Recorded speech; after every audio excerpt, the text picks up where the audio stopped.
Hello and welcome to our Lakeside chat. We are David Wofford and Katie Noonan, co-chairs of the Rotary Nature Center Friends. And we're so happy that you can join us tonight. As we begin our program, it is important for us to acknowledge that we are on stolen land, that Lake Merritt is part of Ohlone territory. We hear now from Corinna Gould, spokesperson for the Confederated Villages of LaShawn and co-founder of Segura Te Land Trust. Good afternoon, relatives. My name is Corinna Gould. I am the spokesperson for the Confederated Villages of LaShawn. We are here today at what most folks think of as Lake Merritt. We are in the territory of Huichin. Huichin is actually a territory that encompasses 6 Bay Area cities: Oakland, Berkeley, Alameda, Emeryville, Albany, and Piedmont. And this was a place of abundance. I'm so happy that people from all walks of life that now come into our territory can enjoy this beautiful place that my ancestors have enjoyed since the beginning of time. My relationship to the land that I have been born to, raising my children and grandchildren here, has been to tell the story, the truth of what happened on this land before other people came here. I'm hoping that as we begin to learn these lessons of fires in California, the pandemic that's happening, that human beings come back to living in reciprocity with the earth. Thank you, Corinna. I'd like to take a moment to pause and remember the people and the animals that are suffering today because of our lack of reciprocity with the earth, as eloquently expressed by Corinna.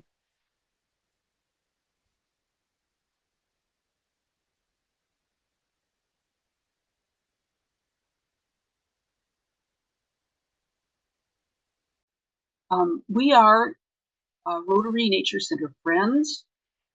We are an independent volunteer nonprofit in Oakland since 2021, providing online and in-person programming for all the people of Oakland. We're engaging the community in real science and stewardship activities, bringing nature and people together in the heart of downtown Oakland to steward the nation's first wildlife refuge. And we have gathered together educators and museum interpretive directors. We have people who are artists to come together to help us achieve our mission. And we want to thank you for coming here tonight. It's with great pleasure that we host tonight an online screening of Kari Paul's film, Hank, the rescue Pelican at Lake Merritt, work in progress premiere and panel discussion on a better future for Hank. So without further delay, I am very proud on behalf of Rotary Nature Center Friends to present Hank. I'm gonna get your good side.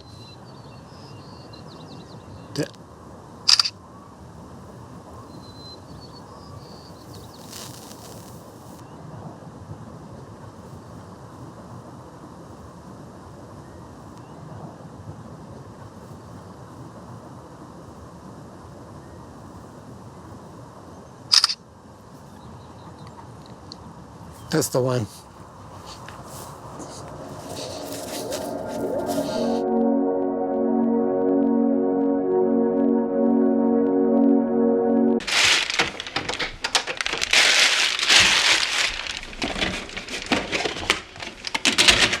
Before I take them, I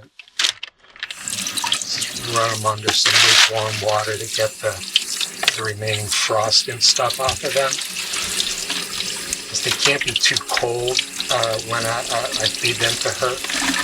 And they also can't be too warm and mushy either. So it's kind of like the Goldilocks porridge effect. It's got to be just right. Just temperamental that way.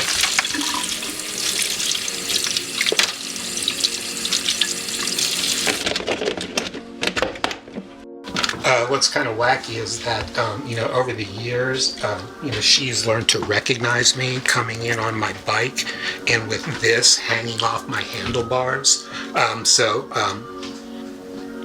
She keys on that. So I try to be consistent bringing this bag. Tie up the bag. Attach to the handlebar. And that's it, I'm good to go.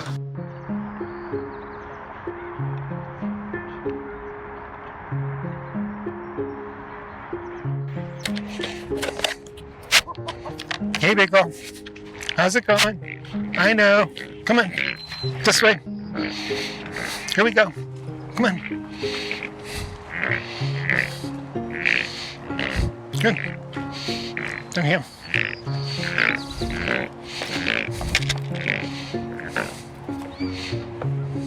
Is it good? Damn good.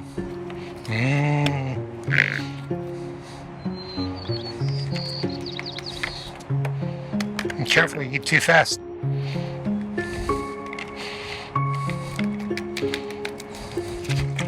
That's all I gotta do is fall in the lake for you. That's it. 18, down the hatch.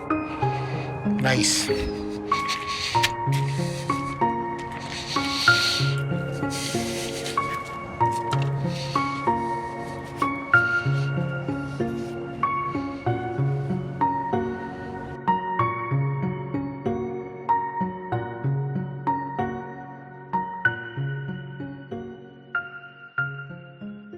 Hank came to Lake Merritt in 2004. She was injured in 2003, the year before, in Oregon, flying through power lines. She injured a wing. When you see her, that one that sticks up higher than the other, that's the one that's injured. That rendered her unable to fly. And they brought her here to be part of the feeding program.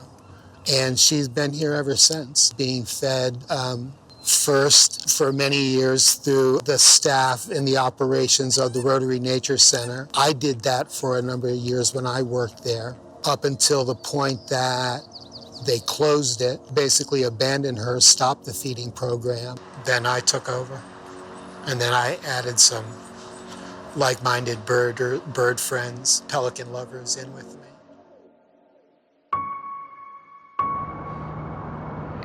When we sit with her like this, we just sort of look at her and examine her. I mean, I'm not really a bird biologist, but just kind of get a sense of how she's doing. Because she can't fly, but she tries and flaps her wings. Because they don't align right, she bangs them together when she tries to fly, and she gets these two little sores on what are basically her elbows on each side of her wings. So when we get up close to her like this, we take a look at them to make sure they're not too bad. They seem fine now. They're covered with in feathers, which is good. So, and she looks good. She looks big and fluffy, which the last time I saw her, I thought she looked skinny. So she knows I'm talking about her, so she's getting ready to leave.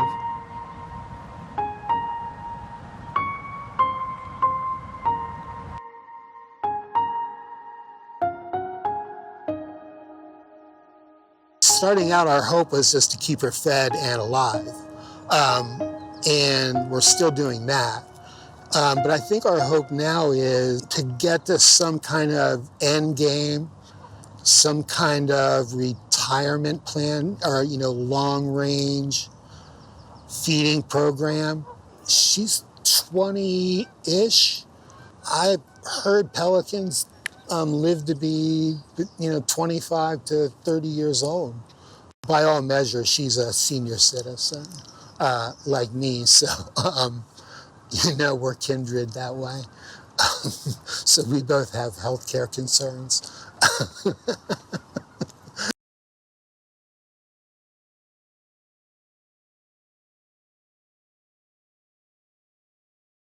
This has been a really stormy, floody, extra cold sort of winter here.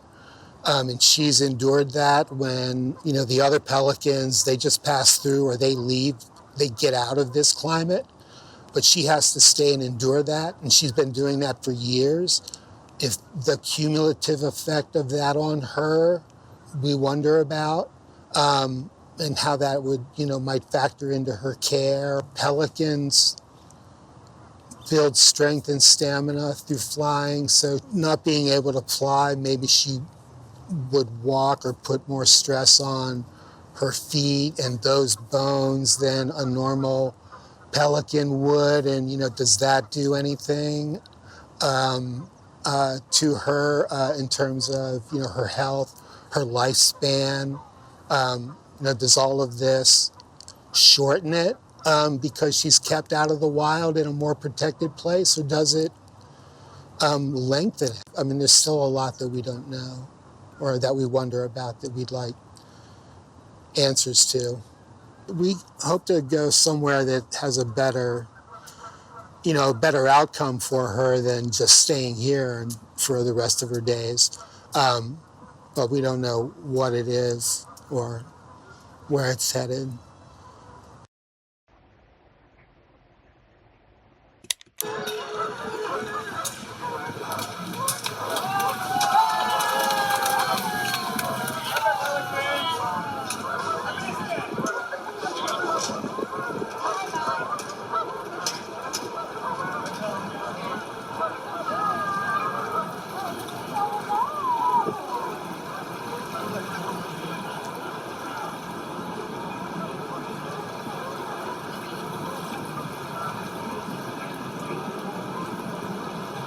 I think there's a lot of mythology about Hank.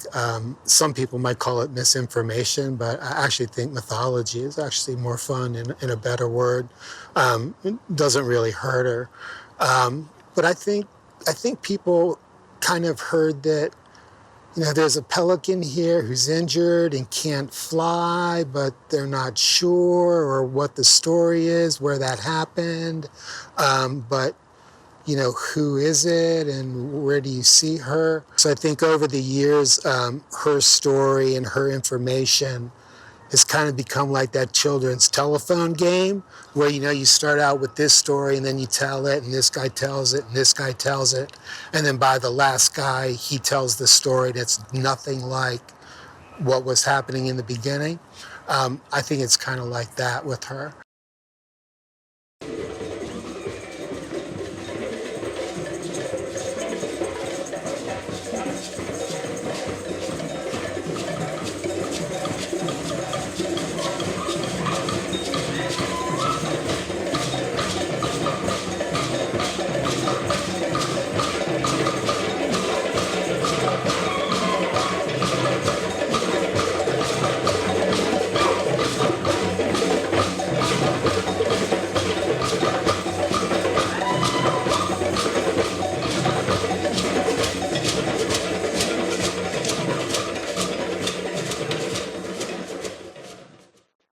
Merritt has got as many meanings as there are people who come here because they want to use it for so much stuff. I mean, for nature, to be next to it, to recreate on the water, as an event space. To me, it's a very historic place. You could argue in some ways that Oakland has its start here at this lake.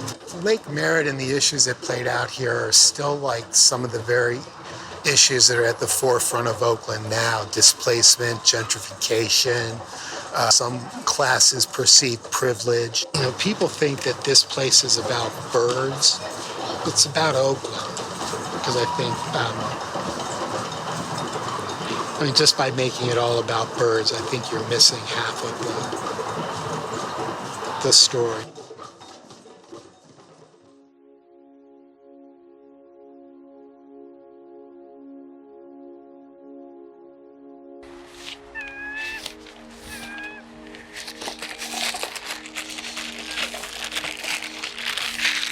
Hey, big girl. Sorry I'm late. Hey, take it easy.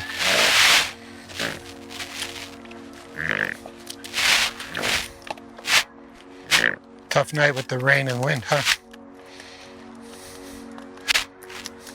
We're coming to some kind of a endgame for Hank, and we don't really know what it is, but we need one because she's getting older.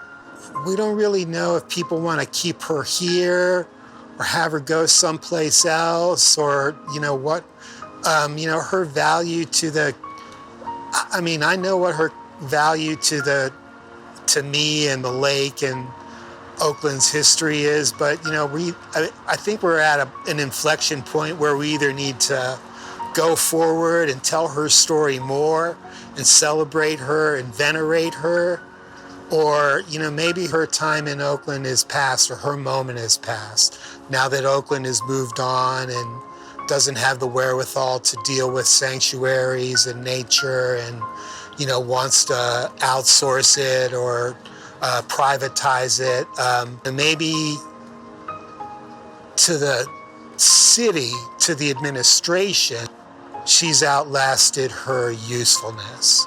To us and those of us who love her and enjoy seeing her, obviously she hasn't. But keeping her here is fraught, so we need help in coming up with solutions. She's just, like she's always been, she's just iconic and representative and an archetype of all of the birds and nature and habitat there that needs help. She's just the most visible, I think. So that's what I would hope and pray for her.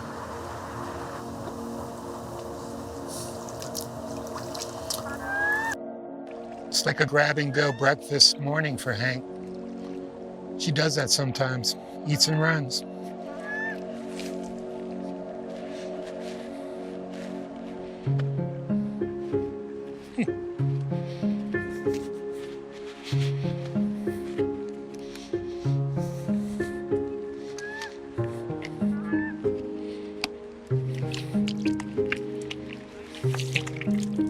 That was a good feeding. That went about just as well as we hoped. That other than that she was here waiting in public for a while, but we roll right up. She eats the fish, and then there's no hanging out, and she takes off to get on with her day. So it's quick. On a day like this, on an early Sunday morning, there's not a lot of people around to see us do it or to interfere or make any kind of potential problem. So she was hungry.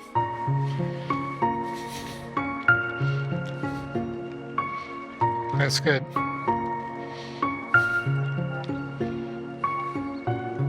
I'm glad she got what she wanted, and that she's taken care of for the day. I'm gonna come back and see her during the week, but Saturday and Sunday are my 2 feeding days, so I won't get this kind of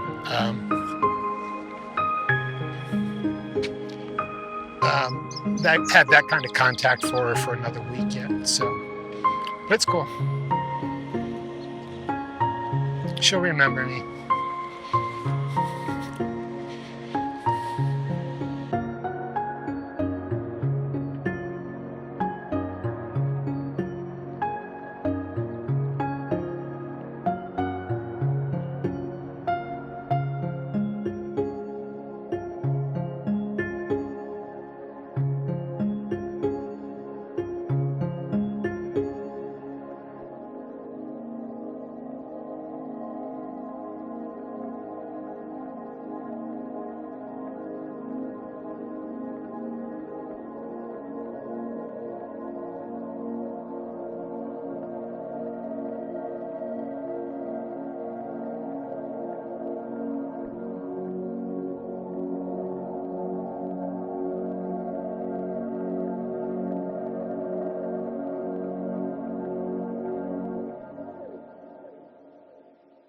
A very warm congratulations to the team behind that. I know we can't really clap, but feel free to send your reactions with hearts, clapping symbols.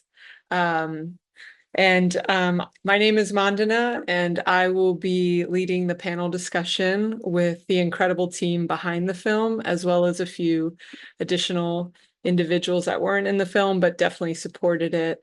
But again, I want to give a warm welcome to the incredible team behind the film. Thank you all for being here tonight. First and foremost, Kari Paul, the director and producer of this film, is with us. John Hill is here as well, who is the producer of the film. Stephen Summers, as you saw, Hank Feeder since 2015 is with us. Layla Arum, she's part of Hank's caretaking team since 2015 as well. And lastly, we have Alex Harris. He is the author of this book right here, as you can see on my screen, Birds of Lake Merritt. If you haven't checked it out, definitely do. Welcome, everybody. Thank you for being here tonight. I wanted to start with kind of a fan favorite question to Stephen and Layla. Why is Hank named Hank? Is there a story behind that you'd like to share with everyone? I'll tell you what I know, and that's there was a pelican before Hank that was named Helen, that was a male, and they found that out through autopsy when it died.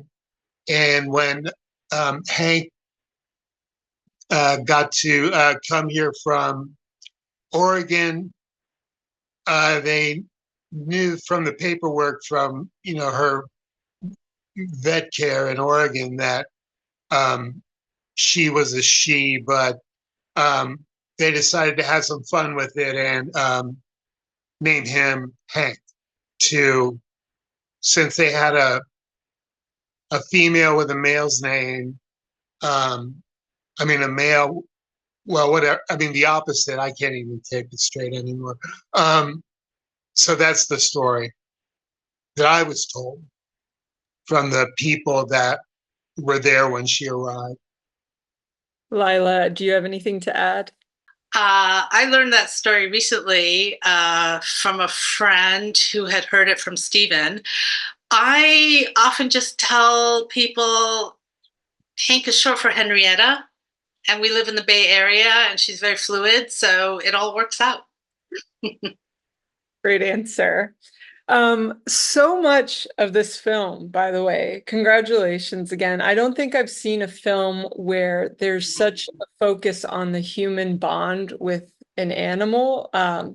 It's often this wordless bond, but you can tell, Stephen, it's an emotional one for you, especially when she kind of grabs and goes. You kind of walk off saying, but she'll remember me. So I'm wondering for each of you on this panel, I'm wondering if each of you could talk about how this bond has played out for you, both in the film and outside of the film, with humans interacting with animals and birds specifically.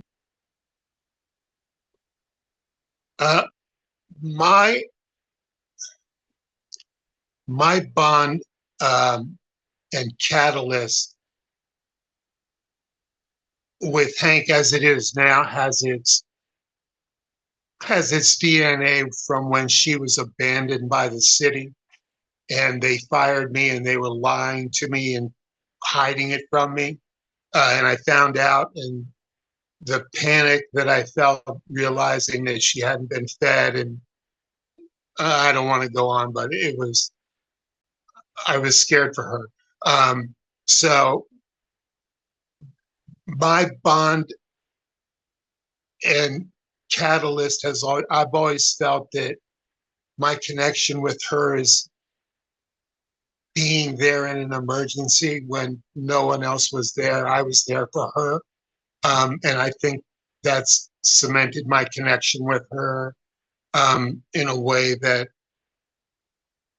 people that have come after haven't. And I think she knows it too. Thank you for sharing.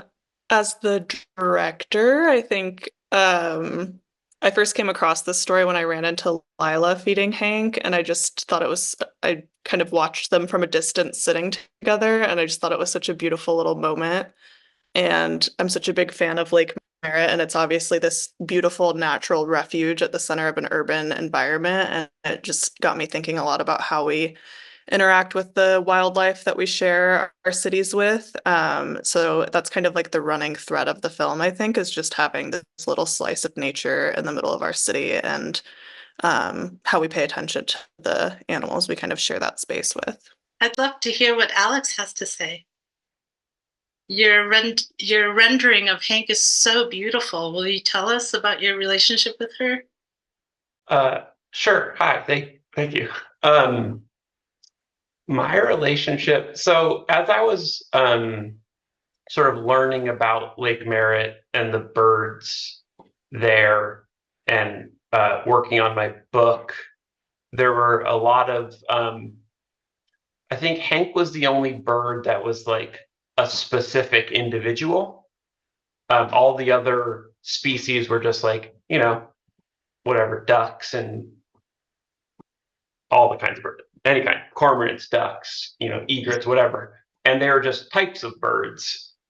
And there wasn't any sort of, I feel a little bit connected to all of them, but with Hank, because it was an individual, it kind of felt a little more personal, and B, it really did like literally change the way that I was going about it, because with all the other birds, I was painting from photographs because I'm a very slow painter. And so I would just find a bird, find a good composed shot of the bird I wanted to paint and go from that. And in Hank's case, I couldn't just search for photos of, American white pelicans.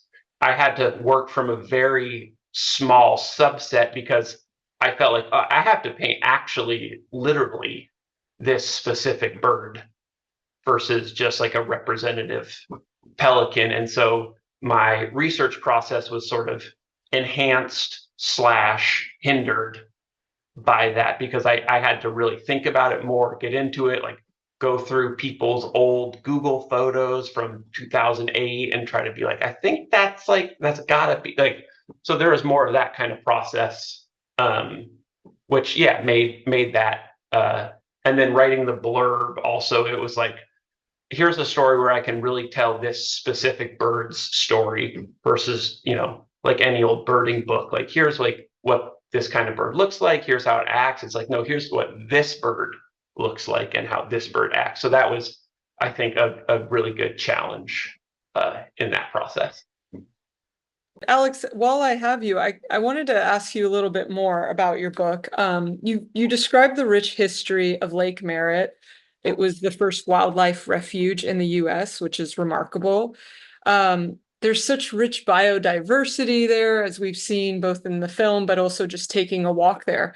I'd be curious to ask you, how much of that would be true? In the book, you write that Lake Merritt, you quote somebody saying Lake Merritt is nature's heartbeat in Oakland. How much of that would be true if the birds weren't there?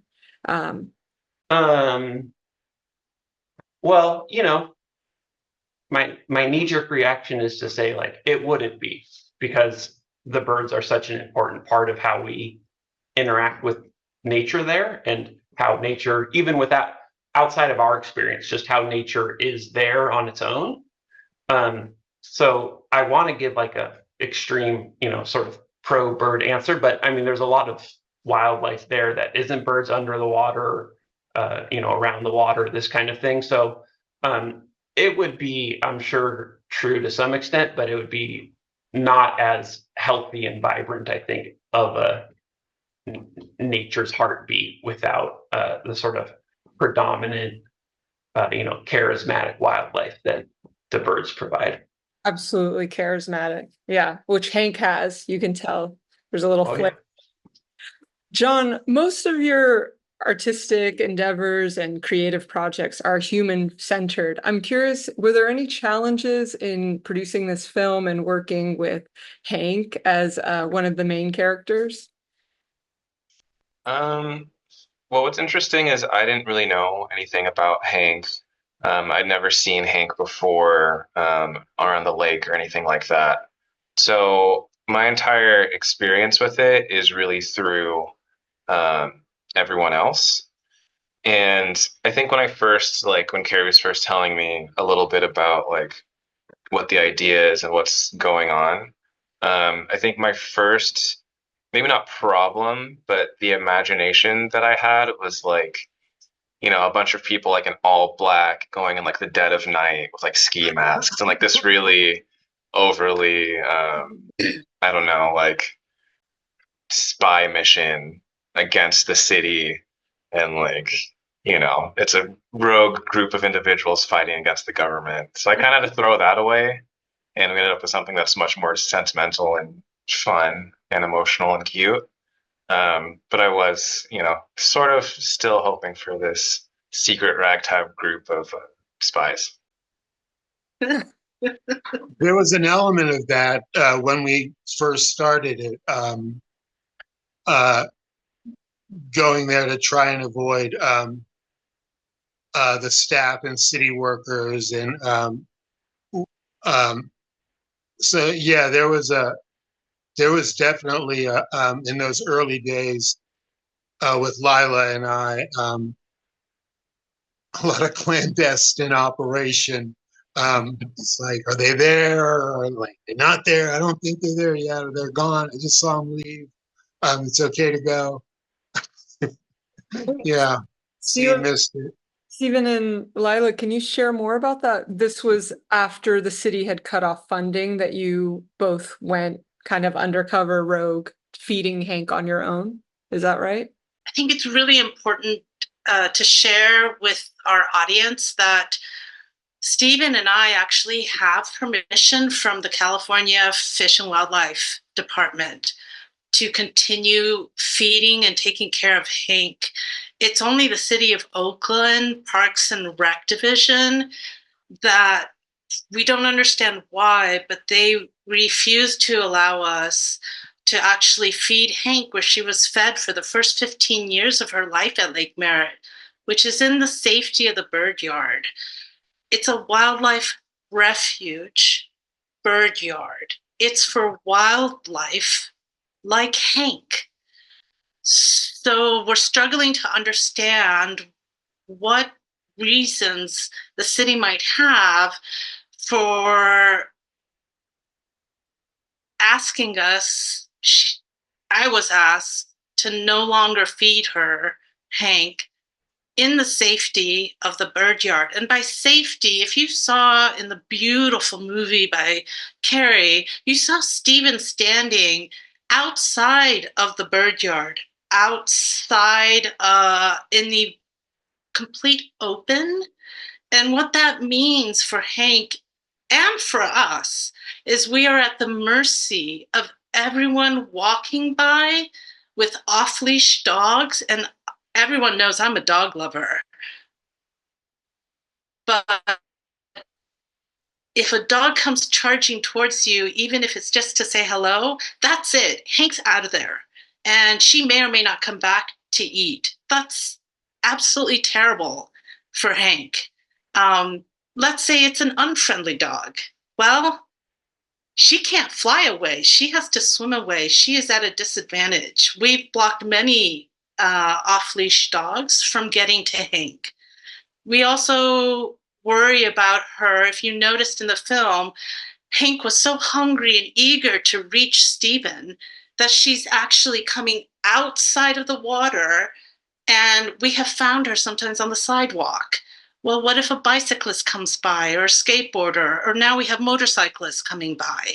What if a person's having a really bad day and they just take it out on a disabled Pelican? It happens. We're in an urban area. So what we're asking for help from the audience is help us convince the city of Oakland, that the wildlife refuge is there for animals like Hank. She's a special animal. She relies on humans, trained volunteers, to keep her alive. So help us figure out a way to transition Hank back into being fed in the safety of the bird yard. We, Stephen and I, are very open to ideas, suggestions, contacts. So that's a long answer, but Stephen, is there anything you'd like to add? Just a couple of things. That film was shot just off the boathouse parking lot, everybody. And if you know Lake Merritt, especially on the weekends, that can be a very lively spot. And sometimes, not just for her safety, but it can be so busy and loud. And sometimes even our spot where we feed her, what you saw, can be occupied. And we won't get the opportunity to even feed her that day. So that happens, can happen also. I also would like this. I have a theory because, I worked at the Nature Center, and I was there when they closed it down and was kind of caught up in that. And I have an idea why they won't admit to feeding Hank and will consider her a wild bird in spite of everything that they know. I don't want to take up everybody's time, but I think it has a lot to do with saving face. And I think that there's an opportunity to petition the city in a different way, because all of the people, and for good reason, the great majority of them that closed down the Nature Center and botched the reopening and opposed us for feeding Hank, those people are gone. And I think if we can frame this in a sort of give the city the opportunity to right a wrong, a sort of avian reparation to Hank, and let us have that space again. I mean, it costs them nothing. They don't need to do anything. And it gives them a chance to do the right thing. That's what I'm thinking in a nutshell, but yeah.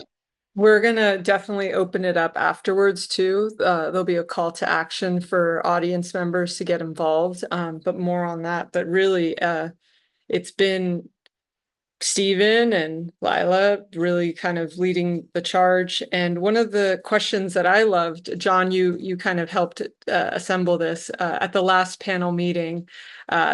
John opened it up for the kids to ask questions, and a question I'm kind of seeing repeated for some of you audience members is, one, what's it like to feed Hank? And two, how many times do you feed Hank? And a question I just saw pop up as well is, where do you get the fish? We feed her once a day.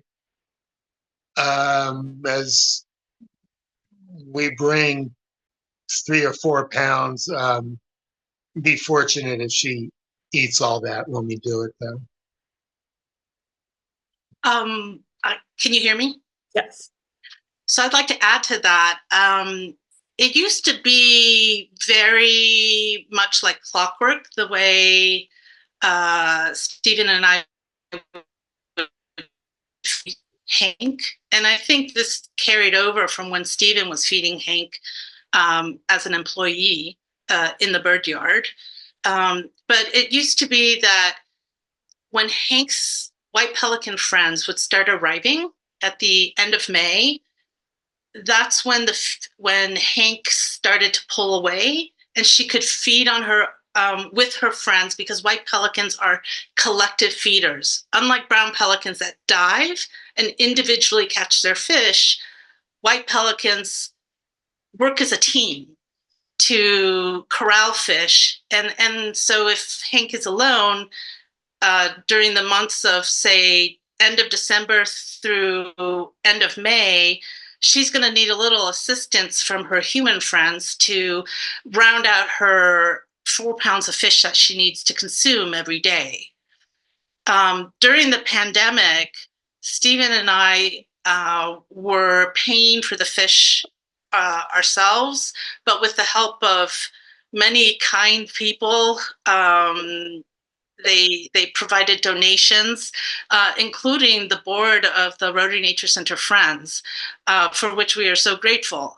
But we started realizing that the fish we were getting from some of the markets, the quality was going down and the prices were going up.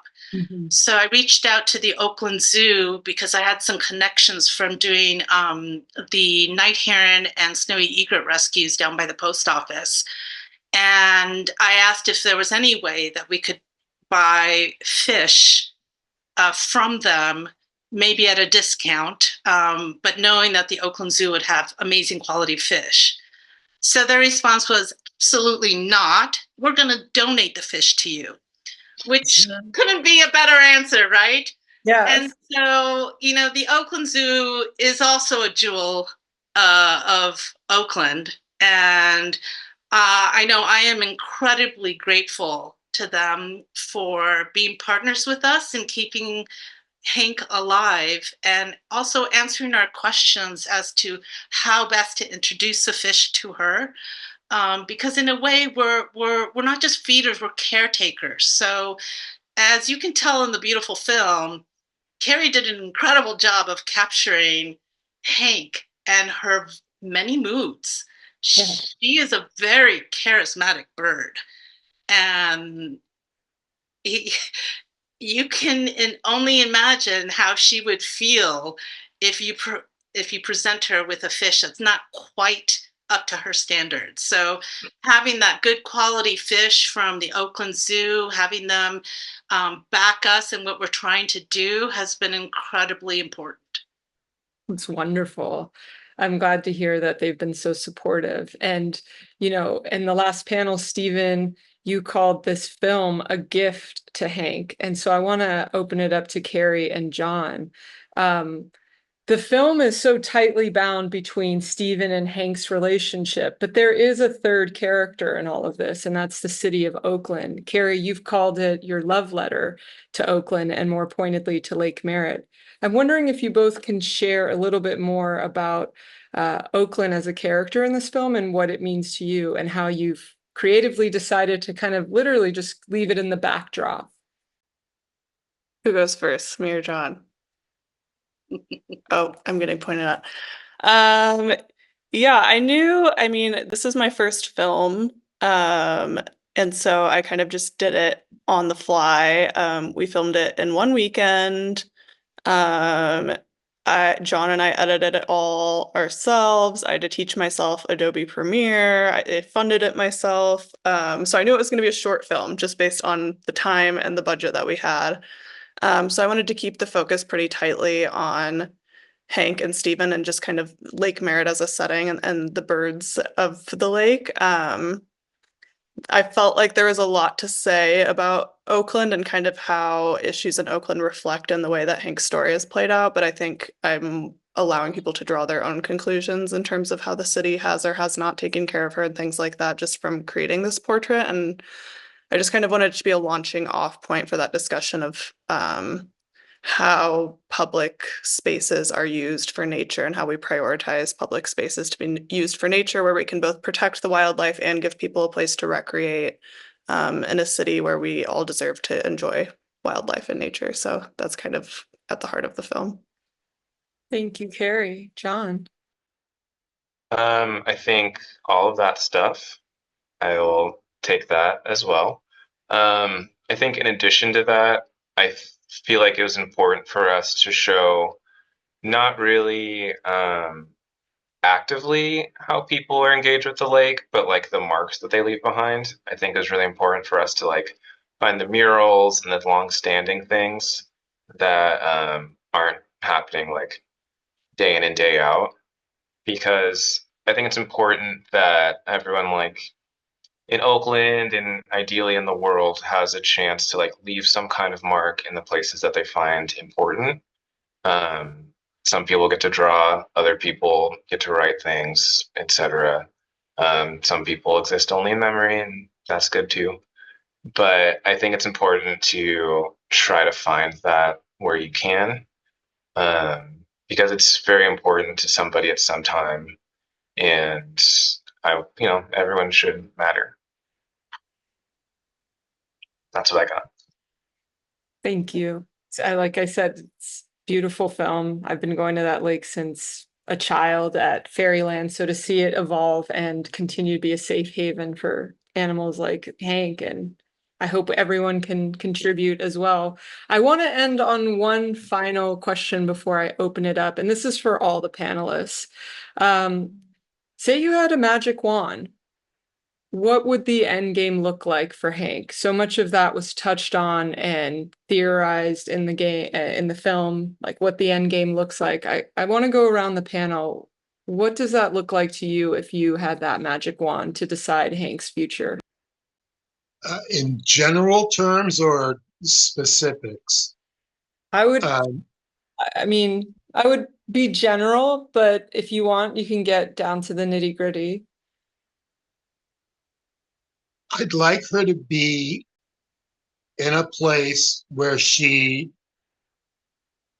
can be protected, where she has the company of other pelicans,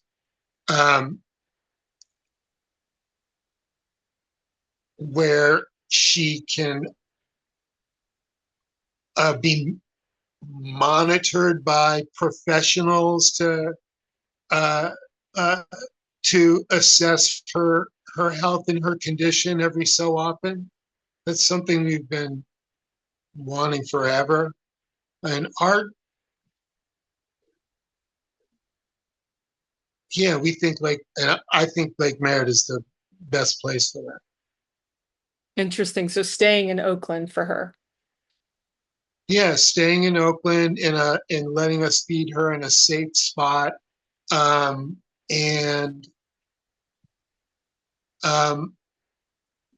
also talking about her and not programming around her, but telling her story and her message. And when you talk about protecting, that she's the living embodiment and the personification of why we have to do that protection. So I think that's why we should do it. So that would be the best outcome, I think, for Hank, if we could get it. To piggyback on what Stephen has said, absolutely the most imperative thing that we need is access, permission from the city of Oakland, from whomever needs to give the permission, to allow Stephen and me to feed Hank in the safety of the bird yard where the city used to feed her at the behest of Fish and Wildlife. That's what the wildlife refuge is there for, to prevent us from being able to take care of Hank and keep her as safe as possible. To me, that's an act of animal cruelty. I don't know why anyone would do that. You have a refuge, you have a sanctuary. It's meant for animals like Hank.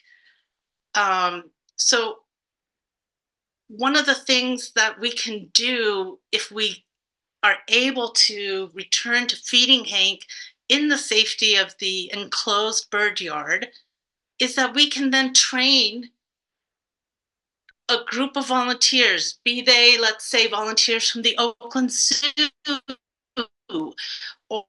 or from Wild Care or from Palomacy or Yggdrasil, or people who are just incredibly enamored by Hank. We train them how to feed Hank correctly, what to watch out for. And then she doesn't have to worry about a bicyclist coming and scaring her off, or loud music being like put right in front of her because people want to see what we're doing, or people throwing rocks at her. I mean, everything that you can imagine that has happened has happened. So absolutely, that would be my goal. Let us feed Hank in the safety of the bird yard, because we can get volunteers then to help us feed her. And safer for us who do it also. And just one other thing about using the bird yard, and why this is important is because I learned this when I fed her in there. It allows us to be on a regular schedule, so we can show up in an appointed place at an appointed time, and train her to look for us there, as opposed to this random whenever we can get to it. If she's around, we got to look for her first. So that's why it's doubly important that we get in there to do that. Kari, Alex, John. Yeah, I will defer to Stephen and Lila on the best solution for Hank because they're her buddies. But I will say that I agree that she should be fed in a more protected place at the very least. And I hope this kind of creates a opening for discussion about Oakland investing more in Lake Merritt and providing more safety for all birds. We don't have time to get into it, but we had the major fish die off a couple of years ago, and there are just a lot of issues, especially with climate change affecting the wildlife in Oakland. So I would hope that the city would do more to protect the wildlife and also make it more accessible to the community that is excited to learn about the nature around us. If I could just say a few more pieces, Kari made me think of something really important to bring up.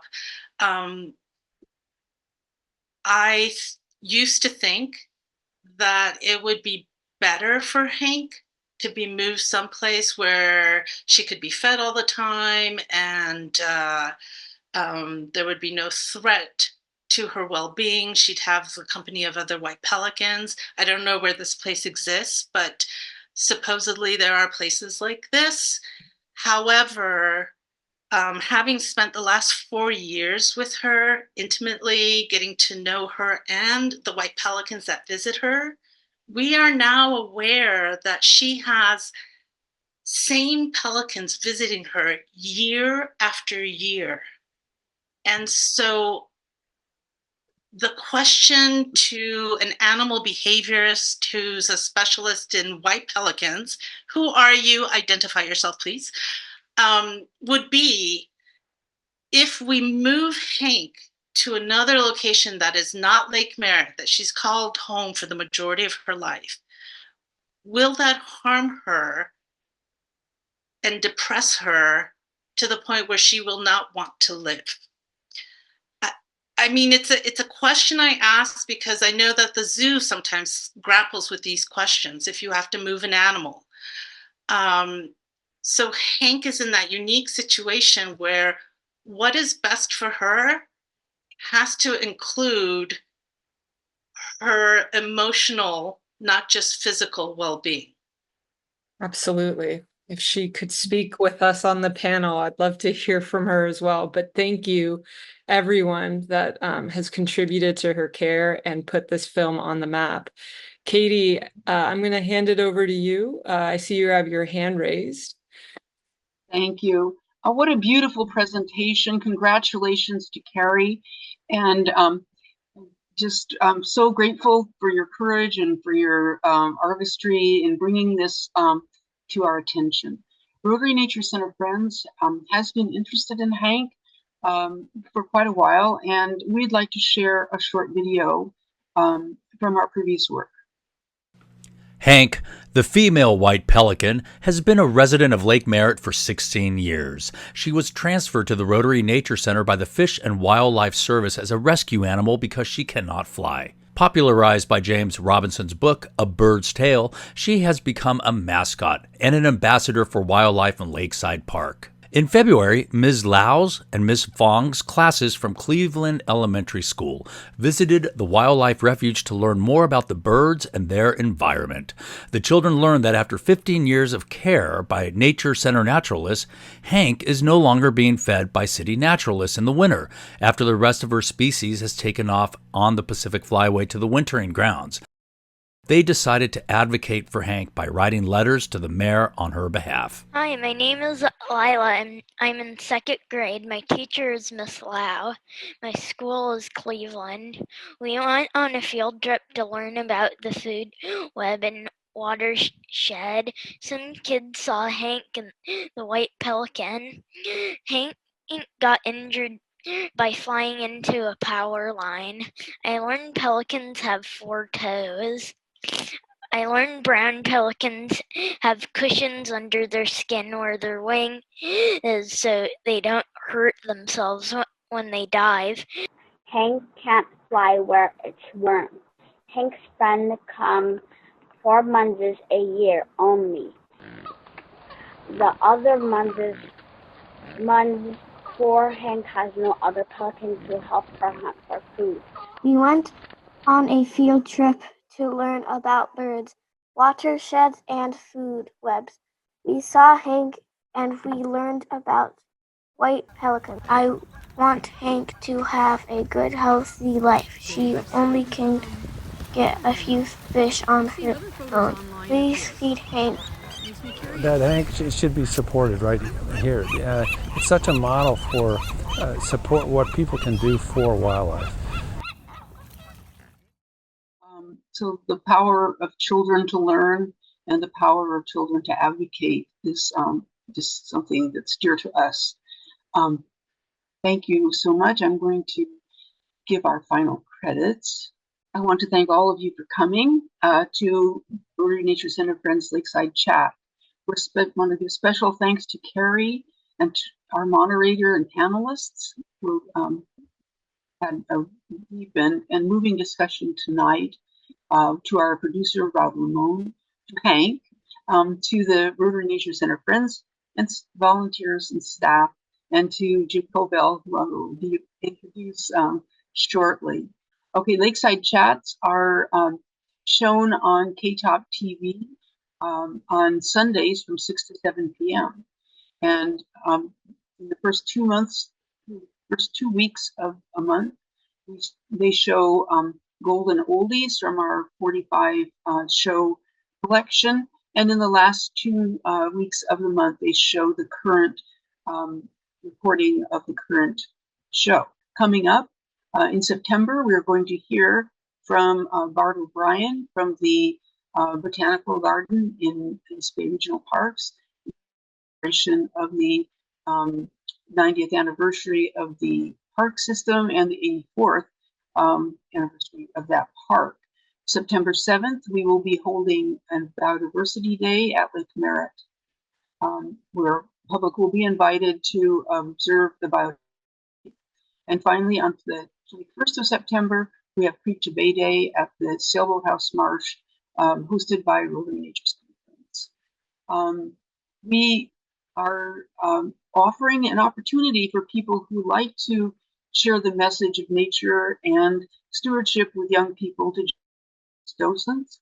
If you would like to help with our programs on site, we would like to have a group of people who are educated and ready to come out and help us during our programs. We're having an increasingly active season of programs as people want to know about the lake. In this photo, I want to give a special shout out to Alan Probert, who is here shown explaining the pollinators and the native plants at the marsh. Finally, we'd like everyone to consider making a donation to this fund for Hank. Hank is our very fond friend, going back for many, many years. And we really support this effort to take care of her. We want to thank the Frederick E. Hart Foundation for educational opportunity. We want to thank all of our volunteers, and we want to thank Rob Ramon, producer, videos. David Wofford and I are co-chairs. Kirsten Berman does artwork for us. Dr. Janice Walker and Betsy Schultz, Patty Donald, and many RNCF volunteers make this possible. Wanted to share as a potential inspiration that we supported a petition online to reopen the Nature Center back in 2019. And it's a good way to express your opinion. So as we close, I want to thank everyone again. And I would like to give the last word to Andrew Alden. I had a question about your thoughts about another very important person at Lake Merritt, and that is, of course, Hank the Pelican. Are you familiar with Hank? Oh, yeah. Following on your philosophy that we can do anything that we want, and Hank is reaching her maybe 23rd birthday. Give us your thoughts about having a mascot bird at the lake. You know, in a sense, every bird at Lake Merritt is a pet bird, you know, because we've built this place for them and they've shown up. And the ones who are stuck here, we owe it to them to take care of them. Remember that pair of abandoned ducks over on the north arm of the lake? You know, I've walked by them for, months like everyone else did. And I felt real bad for them because I could tell. We can't just abandon birds are people, you know? And so that's why, we don't have to give them names like we gave Hank or the monsters like, or Macoex. It helps to give them names because it helps make them people. But, we don't have to name them to think of them as people. If they're stuck here, just like everyone else who's stuck here in Oakland, we owe it. We owe it to everyone, to keep taking care of them. And any other bird and people too. That's what we have to do. It's been a wonderful evening, such an inspiration, Kari and Pam, such an inspiration to all of us. I would like to introduce Jim Cobell. Jim, are you here? Yeah. Great. Okay, so you have asking the first question. Well, and actually, if I can just start by congratulating everybody on this film. It's an amazing piece of work and tells a very important story about the lake. I wanted to add in just a little bit of background on pelicans at the lake. Back in the mid 60s, my dad was looking into bringing some white pelicans to Lake Merritt. His goal was to try and restore the avifauna of Lake Merritt. So try and bring back the birds that historically had visited that area. And so he brought in snow geese and Canada geese and some other birds, all non-releasable birds, so that they stayed at the lake. And he was successful in getting 5 white pelicans from Pyramid Lake coming down with folks from the U.S. Fish and Wildlife Service. And so they arrived at the lake. And I remember when they first got there, the wings were pinioned so that they wouldn't immediately leave the lake. Wanted to give them time to get used to the area. And so out of those original 5 birds, I think over the first couple of years, a couple of them left, but 2 or 3 of them stayed for a number of years. And if I'm not mistaken, it might be that Helen, the pelican, was the last of those 5 that arrived, and she was there for on the order of decades. So it's always been a goal to have white pelicans there, representing white pelicans that used to visit the San Francisco Bay Area and now once again are visiting the San Francisco Bay Area in growing numbers. So It's been a successful program, and as you've seen, Hank brings in visiting white pelicans, and if Hank wasn't there, I don't know if they would stop and visit or not at the lake. So that's a little bit of the deep background, the heritage of white pelicans at the lake. And I hope they're part of the Lake Merritt picture for many years going forward. See if we can't make that happen. Thank you. That's really exciting. I didn't know that. And Pyramid Lake is on your way up from LA, is that right? It's actually over in Nevada. Nevada, okay. And yeah, east of Reno and Sparks, but another big nesting area for white pelicans. Jim, one of the questions that we've seen both posed by the panelists and very much from the audience in the chat box is how people can get involved in bringing some activism or visibility to the issue of Hank's treatment. Is it going through the city council? Is it getting everybody here to sign a petition? What are some ways to get some mobilization on the care for Hank that you would suggest? Yeah, and I think, raising the visibility of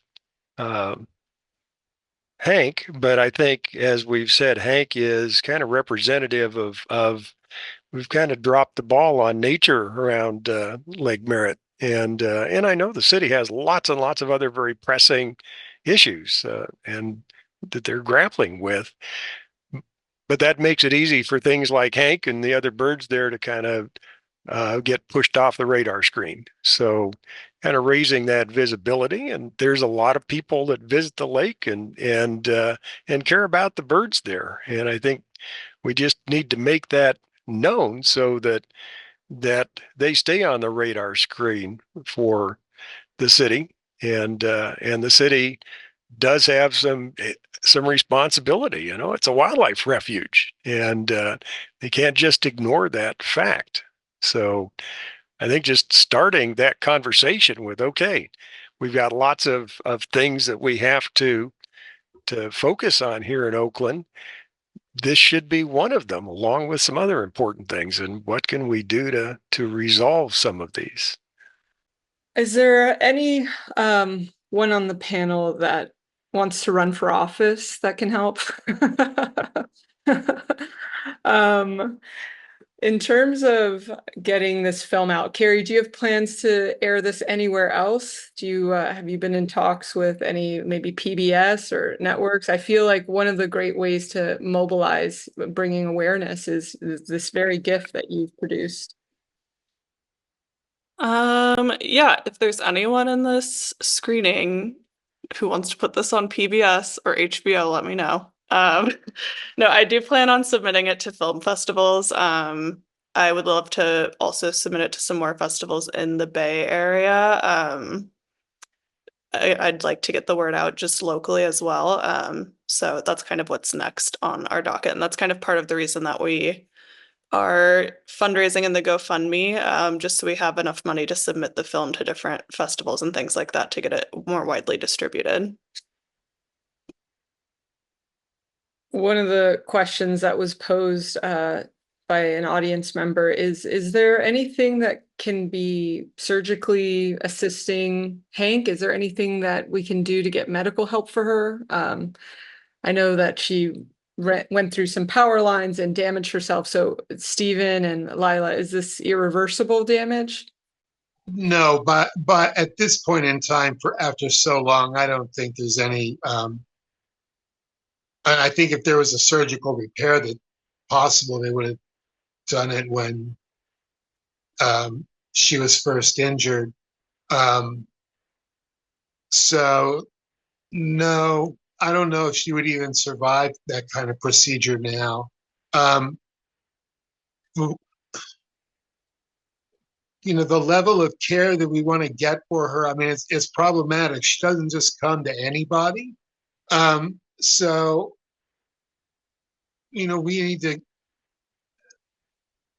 how we navigate that is, I don't know if it's worth it to, have Lila and me or somebody draw her over with fish, and if a visual examination of her from 10 feet or 20 feet away is worth anything, or if you actually have to grab her and get blood and whatever.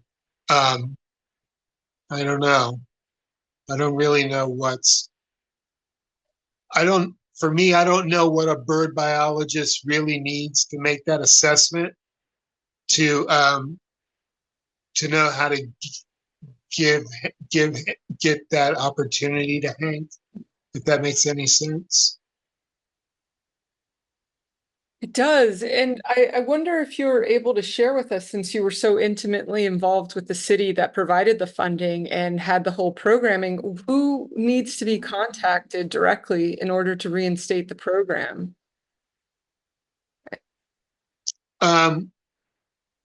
We don't want the program reinstated because they don't have the wherewithal to do it.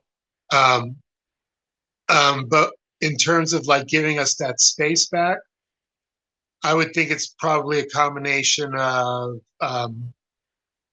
public works, because I think OPR now thinks that public works is responsible for that area.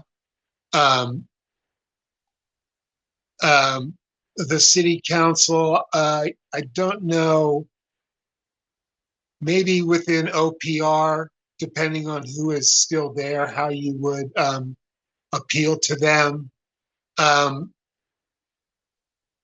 Those would all be good ways of doing it. And getting as many science birder professional guys on our side to endorse what we're doing and tell them that this needs to be done and is necessary. Katie, Jim, and also anybody else on the panel. Hank is one story. Are there other birds or animals that share kind of a similar situation that Hank is in, where its reliance on human beings, kind human beings, is based on its survival? Or is Hank kind of the main story in Lake Merritt because of its handicaps? She's the main one there. Basically, yeah. When there were when the bird yard was active, folks, especially people like Lila, you could often look in there and see a injured bird, and you would know that it might need help, and with some help, they would grab it, she'd grab it, take it off to Lindsay or whatever. So those kind of injured birds were a little bit dependent, if they not dependent, but they were had access to human assistance if the timing was right. So there definitely was that going on. Not a lot, not so much now, because there's no birds in there. Simple as that. Well, maybe I'm not aware of any individual birds that are receiving care. I know that Jim might be able to tell us something about that aspect of the operation of the Rotary Nature Center that really was established in 1953, and they did address oiled birds and other injured fowl. But and I'd like to say also, as someone who has been at Lake Merritt and interacting with the Rotary Nature Center, with Stephanie Benavides and the pelicans that were in the bird yard with my students at Oakland High from 1997 on, that there's a strong bond. And if you look back at old pictures, you see there's a strong bond between people and birds here that can be tapped into. if we could somehow get the attention of people. This isn't equid. This is something that people are interested in, people care about. And I think anyway, but I want to ask Jim about the animal welfare efforts in the past. I guess that by way of example, and this is going back in the past, we've had pairs of swans there, tundra swans, and I think my dad even tried to get a trumpeter swan at one point, as well as, you know, the Fish and Wildlife Service and the state authorities found the lake a really good place for some of these non-releasable birds because they got good care and we could make sure that they had adequate food. So through the years, a number of non-releasable birds found themselves at the lake, and some of them, like some of the swans we had, were fairly famous characters as well as the pelicans. So there's a little bit of a history to this through the years. Yeah, I was going to add that's something I really wish I could have included in the film, just the history of feeding birds on the lake. There's a lot of very cool old footage of people coming to the duck yards by the lake and just watching them be fed. So yeah, there's a long history of feeding birds on Lake Merritt, although I think the science and the public knowledge around whether we should feed birds has changed, and the city stopped its daily duck feeding program, but obviously Hank's an outlier for that because she needs to be fed. So I should say that feeding started back in the early 1920s. Out of a sense of guilt for the city because it was an oil spill that killed a lot of waterfowl around the estuary and Lake Merritt. And the people of Oakland felt so bad about that the city voted funding to start feeding the birds there to kind of compensate them for the damage that was done. And that went on for almost a century. I'd like to chip in that we have some information about how long the predecessors of Hank lived at Lake Merritt. We had Hector and Helen, and I believe that Hector lived to be 27 years old, and Helen lived to be 29 years old. And they were known as individuals because they were adopted. How old is Hank again? Because that's an interesting point that Katie was making. 22. 22. Yeah, 22-ish. And what is the lifespan of a pelican? I found a resource that said a pelican kind of in Hank's situation could live up to 35. Like they had a record of someone living to be 35, which is why Stephen and I started having discussions about what is her retirement going to look like. We're not going to live forever, or we're not going to live in Oakland forever. So it's a lot of pressure on the two of us to be able to feed her. And that's why being able to feed her in the bird yard allows a whole team of people to go. She doesn't have to be familiar with each person. She just has to see that bucket is there for her and it's filled with fish. Right. And I'm sorry, maybe this is an ignorant question, but why is the city so resistant to doing that? And is it? The reason that they can't afford it, basically. When they shut down the Rotary Nature Center, they wanted to get out of the whole nature center, bird yard, that building as a visitor center or a museum that's open, 5 days a week for long hours. It needs a lot of staffing. It didn't fit their model of what OPR facilities are supposed to do. So they wanted out of that whole scene, but they knew that they were that Hank was there. So they kind of made up a story and started citing rules and regulations that said, well, you don't have to feed wild birds. And they got some people to agree with them that said, no, there's plenty of fish. Hank doesn't need to be fed. And that became the narrative until we started to push back on that. And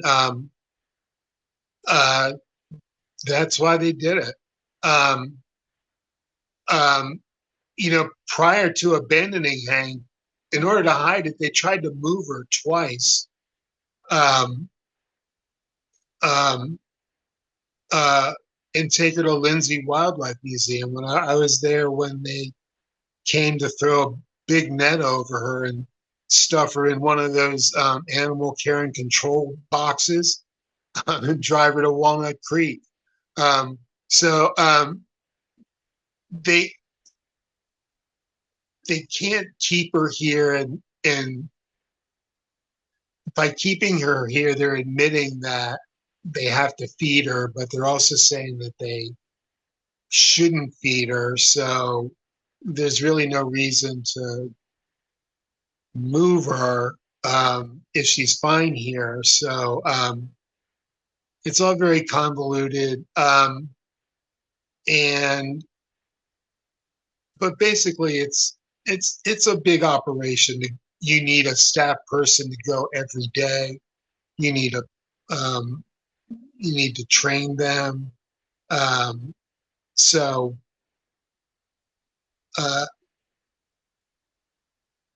yeah. I have to say, I think it's actually quite doable with a volunteer group.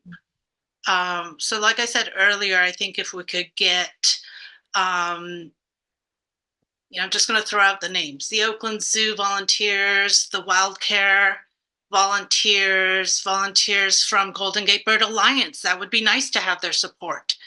That's the former Golden Gate Audubon group.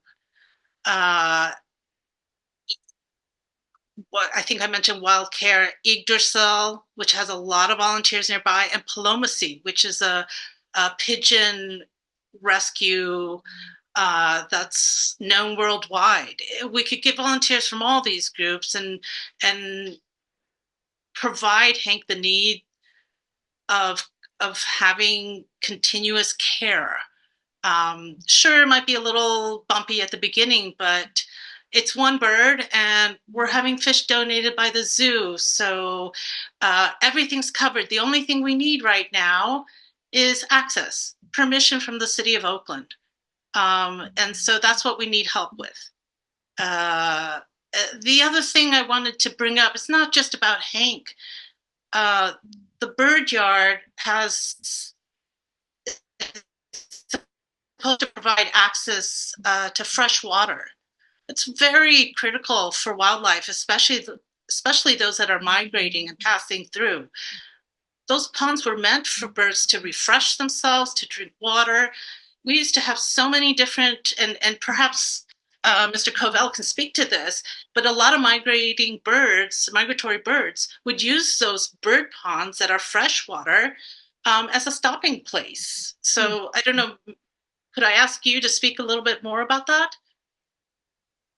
Yeah, that was the thinking, and there's been a freshwater pond there again since the 1920s, and the wisdom was always that because those birds are on primarily salt water around Lake Merritt, that they needed access to fresh water at least once in a while, and so that was the purpose of having the freshwater pond there. And I think there's still some thought behind that's an important feature to provide for birds. And seasonally, we still get quite a few migrant birds that come through there. It'd be nice for them to have access.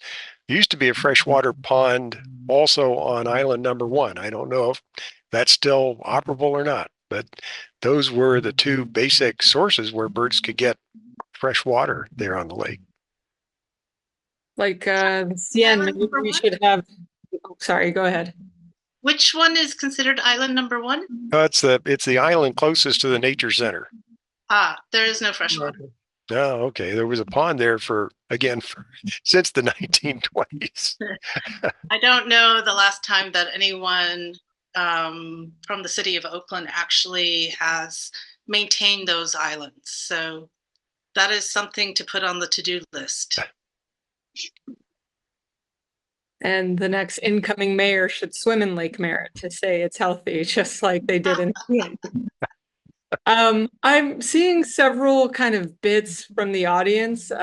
There's join a trash group pickup. There's a council meeting reference.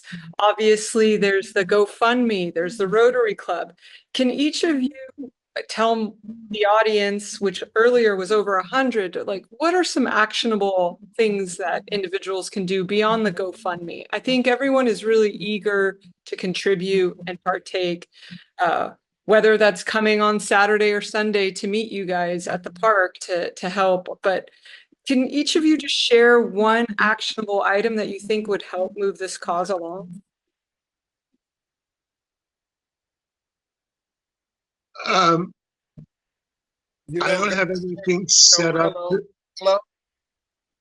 Because it's you guys were pausing, and I thought while you maybe give it a thought or a minute. And I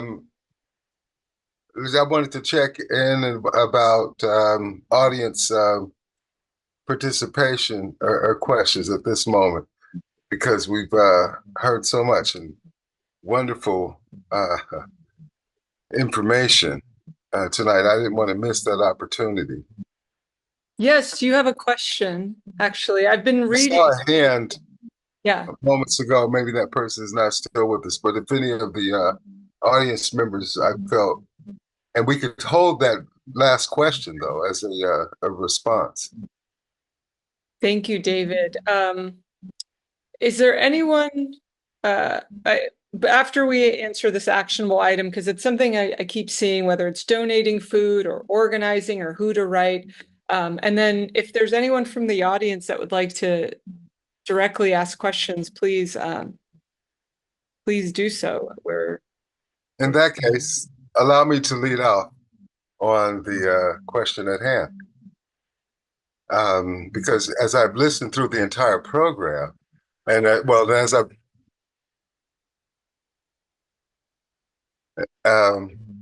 excuse me.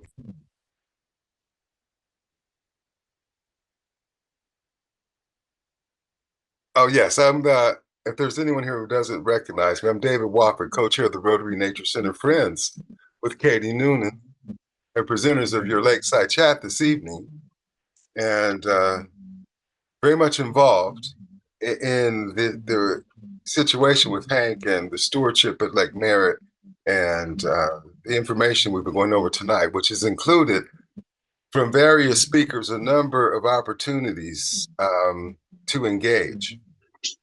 And I recognize that there's going to take some formatting of those positions from amongst each of the speakers. I'm familiar with most of you and been engaged. I don't know, and you guys can obviously speak to this, but I think that we have to, in individual cells, organize the actions and set them up.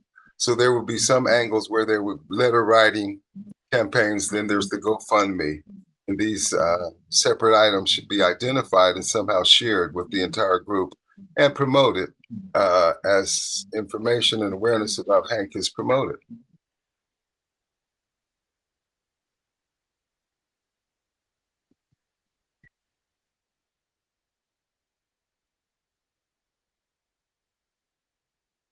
So this event is definitely one of those, which is great. But is there an online petition?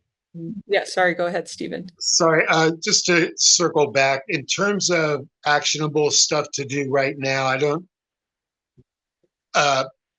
know. Individually, you can even just individually, people talking to it about your neighborhood advisory groups or somebody on the staff of your city councilman, or just sort of an email, or if you happen to be during this election year, you happen to be somewhere with a candidate or something, maybe ask them about it. I'm hoping to start a petition that's sort of framed around a justice for Hank kind of narrative. I'm also trying to thinking of starting a tactic called an action letter that I learned to do when I did advocacy at the food bank, where people can sign on to this, and electronically it goes to, it can go to everybody. I can go to state senators, it can go to city council people, it can go to the mayor, we can send it to people at Fish and Game, and on and on and on, that lays out our position and asks for their support. So those are the things that I'm thinking of doing. So in the future, look for that and get involved with that. Oh, thank you. To be more clear, I think Katie Noonan and I should prepare a cheat sheet. We should confer with and collect a cheat sheet on the number of actions that people can do and supply that in addition to whatever is shared tonight, as Stephen just did. Thank you. Judith Ann Smith, I see your hand is raised. Are you able to address? Yeah. Okay, great. You know, people highlight you at the Heron Nest site months ago. Good to see you. I volunteer with Big Dream. And how many people here on this call that we involved, can you collect emails? Can you not hear me? Yes, and through the registration at Eventbrite, we're able to retrieve the emails. And one part of our articulation is that Katie Noonan and I would confer with the parties involved and collect the various actions that people could take and send them out in one cheat sheet type of a email. Well, my thought was really, oh, go ahead.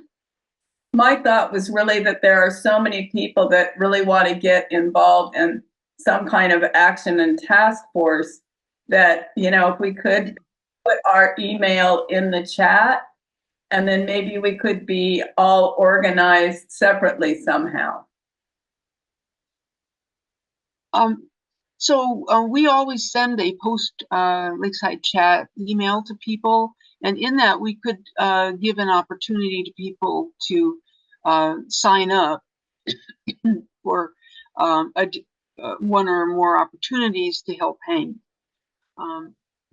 I personally would like to note that the situation of Hank is not only a situation for her, and we care about her deeply, but it's also a detriment to the children of Oakland, the kids who come by and are deprived of interpretation and connection with Hank and with other wildlife there. And that's the approach that we at Rotary Nature Center Friends have been taking, to sharing our Lakeside chats and in doing in-person work with young people and with the public in general at tabling and so forth. And these would be occasions where we could spread the word as well. But I'd also like to say that veteran of this, we shared the letters of those children from Cleveland. They contributed them to the city council and mayor. I personally went to city council and put all of the over 300 names from an online petition into the record there. And I think the key is visibility in all its aspects in a respectful and insistent way. And and we need to support Hank in terms of the physical needs that she has. But we also, there's a political strand here that can be addressed by being in our stewardship and in our advocacy for all the people and having access to this the natural beauty and the opportunity to learn about our world that's right at our doorstep and is being neglected. That's what I would like to say. So I will definitely send out an email if you would like to be added to like a Friends of Hank list or something and have your email shared. That way, we are not about sharing the list of people that we receive through our program with anybody, but you can contribute your own name. Yeah, and this is part of a post chat email. That's what we need to do on that. Thank you.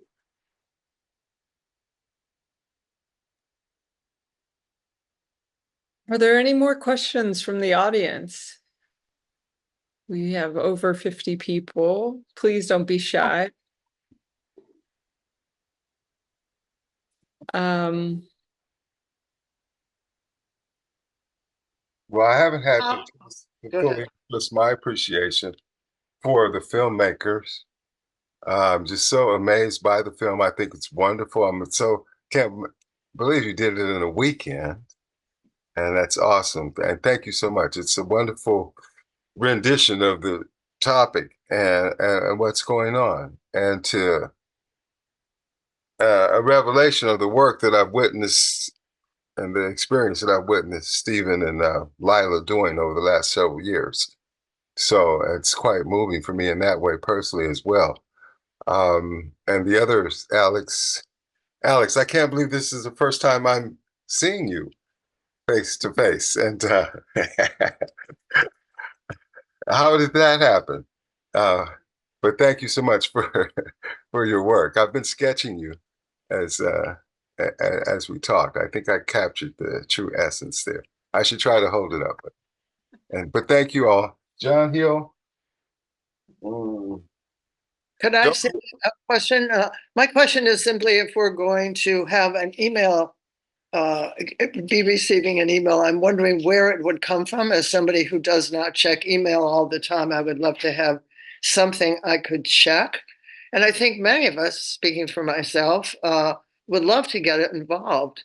And I think some people tonight are proposing some leadership. And if you guys step forward from the Rotary Center, and of course, Stephen and Lila, that would be great. And I want to say to Kari, excuse me, that seeing the film a second time, this is Barbara Sonneborn speaking, was a great treat. I mean, I really love seeing it another time, and I think it's holding up. I think the sound was actually better, and so was the picture tonight.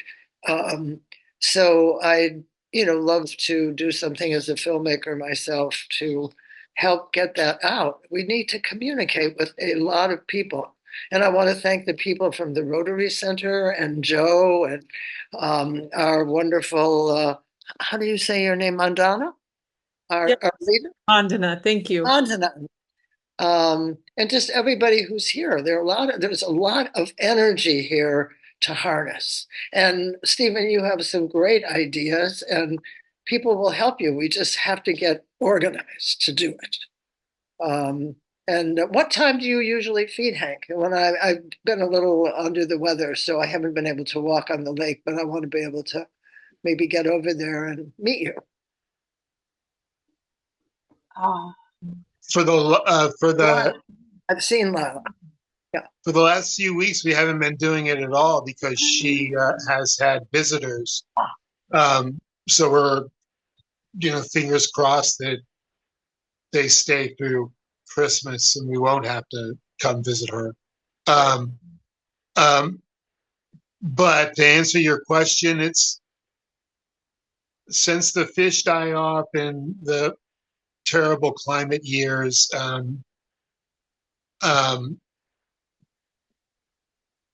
we're not really on a regular schedule. It changes it could be every couple of days, every week.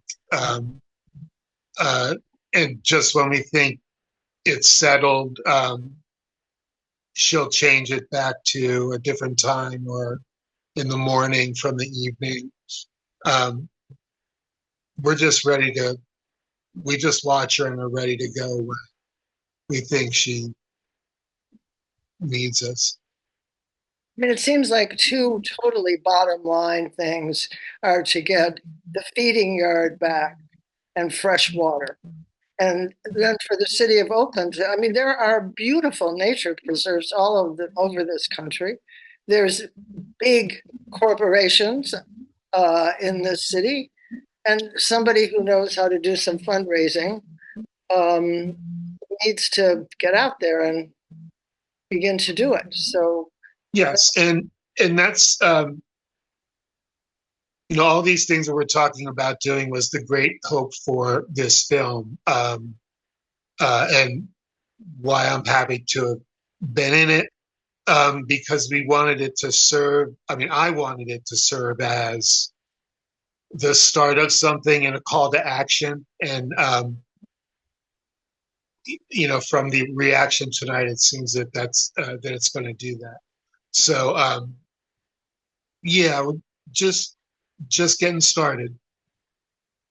And what a great start you and Lila have made. I really appreciate all of this. I'd like to just, I may have passed people by, but Lila posted a link to an online petition with a specific goal of asking the city to allow Hank to be fed in the bird yard.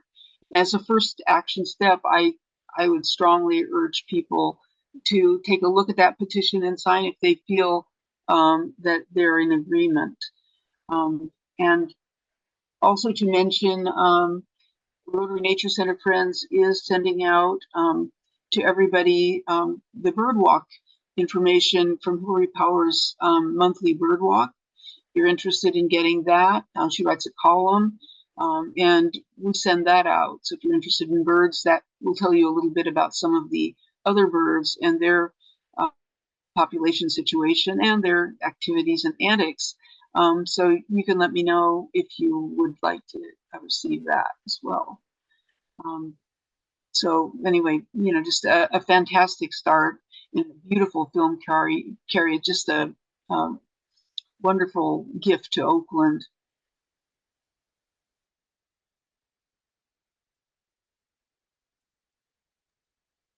how do we get back to the petition? I signed a petition at the film screening at the Parkway. Is this the same petition or a different petition? All right. Well, so how do we get back here to that other, excuse me, petition? I believe at the new Parkway, it was just a sign-up sheet for emails. And then once there was a petition, I would send it out. So I will just add any emails on there to the listserv to get the petition out to everyone. Thank you. Mm-hmm. Likewise, we will send this out in our post chat. Everybody will receive a post chat, and this will be a link. Will be included if you choose to sign it. So I wanted to clarify something that I think might need clarifying. The Rotary Nature Center is staffed by Oakland's Department of Parks, Recreation, and Youth Development. And unfortunately, it's that staff that is preventing us from feeding Hank in the bird yard. This group is different than Rotary Nature Center Friends, which is the one that is putting on this Lakeside chat. So I just wanted to make that super clear to folks. And if anyone has questions about that, you know, Katie and David are definitely the right people to ask. Thank you for that clarification. Miss Michelle Cox has something to say. Thank you, James Covell, for coming on board tonight. It's always good to see a fellow interpreter. And now that, and since you've left the constraints of Oakland and grown up and gone on your own way, You're doing a great job at the Monterey Bay Aquarium. Please keep us in your thoughts and prayers, and check in with us here in Oakland because we need your assistance. Thank you, sir. Bye. We really appreciate Jim. He's the chairman of our board of directors for Rotary Nature Center, and he's a wealth of knowledge and wisdom. Lila's words just a moment ago were making me think of some words earlier, which is that some of the work at hand is larger than Hank, is bigger than Hank, although Hank is a very iconic representation of, as Jim Covell put it earlier, sort of an abandonment or a movement away from addressing nature reserve type of issues here in the city of Oakland. And Lila and Stephen and Katie and I and a number of other, Jim Covell, a number of other volunteers have been working hard for many years to address many of these issues. And Hank is a very, very significant part of it for the ways that Katie Noonan alluded to moments ago when she talked about how we integrate awareness of him with the many students that we serve each year, and how discussing him becomes much more than about talking about nature and evolution and what happens to an animal when it has its wing broken, and the act of trying to feed Hank and letter writing. You know, it's really an engagement, a more holistic engagement about the processes here at Lake Merritt and in Oakland. And so we acknowledge that. And so John Hill, you there? Yeah, you go, John. You mentioned earlier, you said you had this idea, this dream of these spies, and you had to kind of throw that away. Don't throw it away too far. In fact, this tape will self-destruct in 5 seconds when I'm done.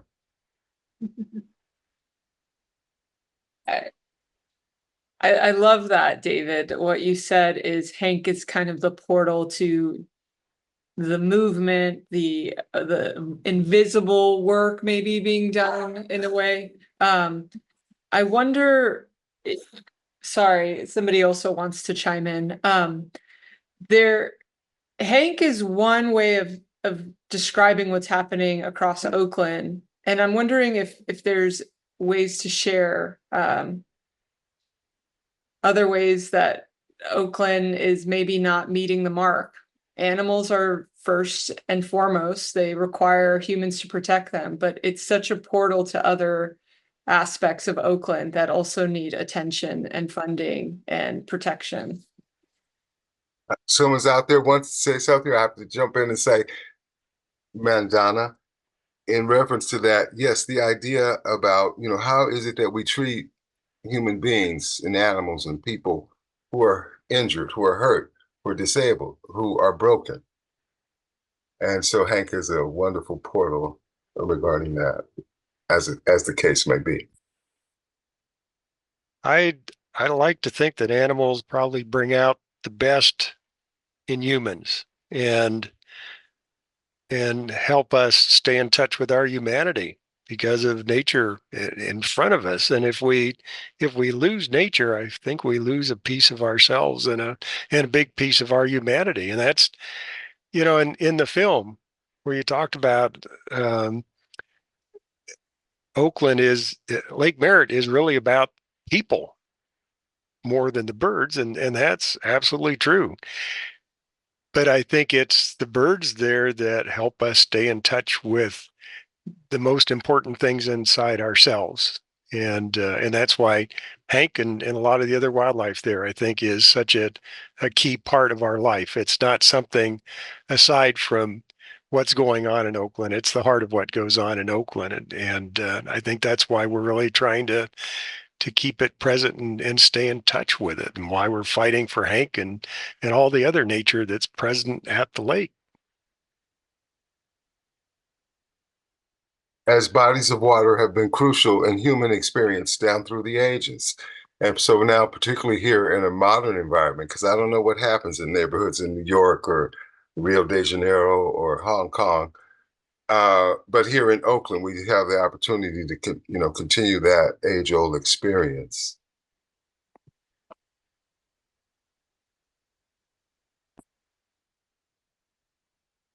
All living things need access to fresh water, period. To me, when the bird yard and the sanctuary and the nature center were all working right, what that place represented to me was Oakland's value.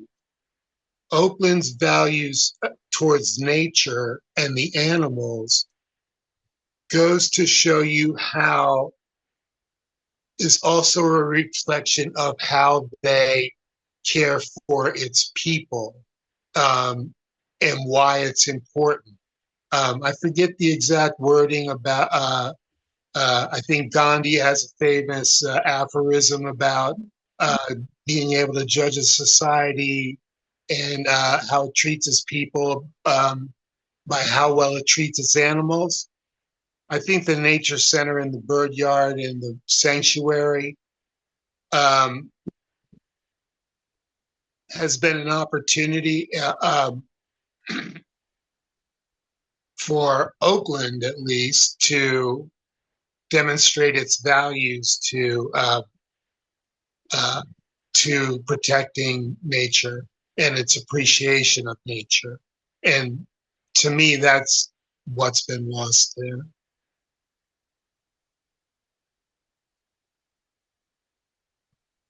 What can be gained? Yeah, and Jim Cavell can speak to this because maybe this is becoming full circle. When this all got started,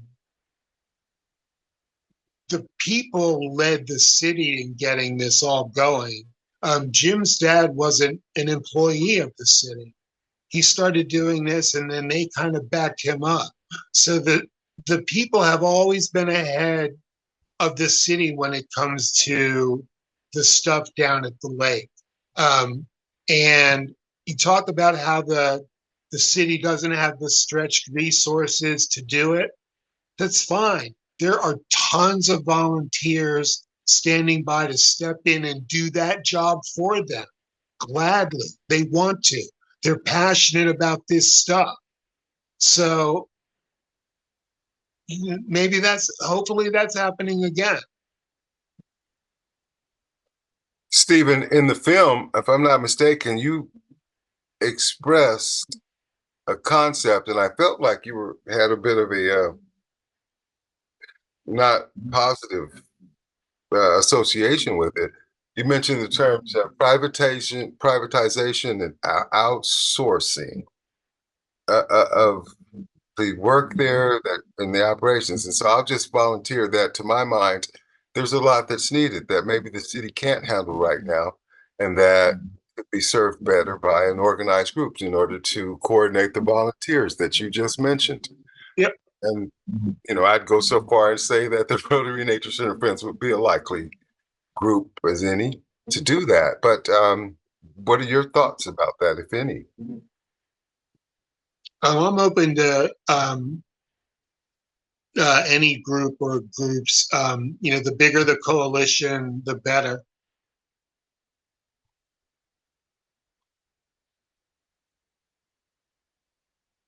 Well, I want to just give a warm thank you again for everyone. This has been honestly, one of the best Friday nights I've had in a very long time. So I feel so inspired. I want to go run a mile. I really appreciate, obviously, the filmmakers, Kari and John, Stephen, and Lila. Thank you so much for what you do. Alex, thank you as well for bringing visibility to our hosts, Katie, James, David, and the entire Rotary Club. Keep getting the word out there, and I'll see all of you again next Friday, the same time, right? Just kidding, but thank you again. I really appreciate all the work that everyone does, and to our participants for being here tonight on your Friday night as well. I hope you leave here inspired, and next time you're in Lake Merritt, keep an eye out for our friend Hank. Hey, Mandana. Thank you. Maybe we can have you back sometime as a guest co. I would love to be here. I'm back in Oakland, so please, I would love to, even just as a participant as well. I really enjoy this crowd. Thank you so much, everyone. Thank you all. Thank you, everybody. It's been a great evening. And come back and join us in September. And we can do a lot in between now and then. So we'll be sending out the chat, and maybe all the organizing begin.